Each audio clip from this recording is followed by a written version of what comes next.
সাকিব আল হাসান বাংলাদেশ ক্রিকেটের মুকুটহীন সম্রাট।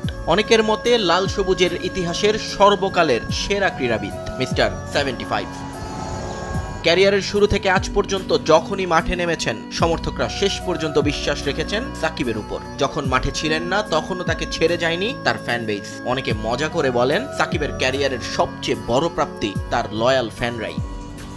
কিন্তু সময়টা এখন পক্ষে নেই সাকিবের। 1 বছরের বেশি সময় জন্মভূমিতে আসতে পারছেন না তিনি। দেশের রাজনৈতিক পট পরিবর্তনের পর দেশে আসার ইচ্ছা প্রকাশ করলেও সরকারের নেতিবাচক মনোভাবে পারেননি সেটা। আর এখন তো পুরোপুরি অসম্ভব তার ফিরে আসা।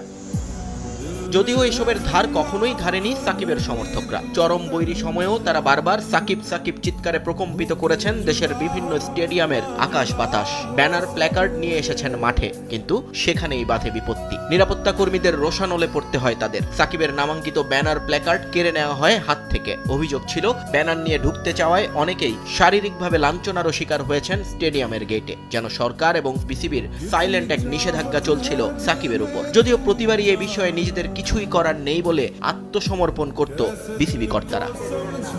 তবে এবার ঘটে গেল অভিনব এক ঘটনা। চট্টগ্রামে উইন্ডিজের বিপক্ষে সিরিজ চলাকালীন সাকিবের ব্যানার প্ল্যাকার্ড নিয়ে মাঠে ঢুকেন অনেকেই। জানিয়ে দ্বিতীয় টি-20তে সংঘর্ষ হয় গ্যালারিতে। এরপর একটু নড়ে চড়ে বসেছে ক্রিকেট বোর্ড। পরিষ্কার করে তারা জানিয়েছেন, এমন কোনো নিষেধাজ্ঞা তো দূরে থাক, সাকিবের ব্যানার নিয়ে মাঠে ঢুকতে বাধা দেওয়ার কোনো নির্দেশনাই নাকি দেওয়া হয়নি বিসিবি থেকে।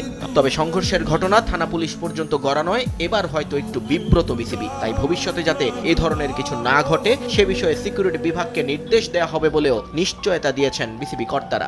চট্টগ্রামের ঘটনায় স্টেডিয়াম থেকে 6 জনকে আটক করেছিল পুলিশ। পরে মুচলেকা দিয়ে 3 জনকে ছেড়ে দেওয়া হয়েছে বলে জানিয়েছেন তারা। বাকি 3 জনকে আদালতের আদেশে পাঠানো হয়েছে কারাগারে।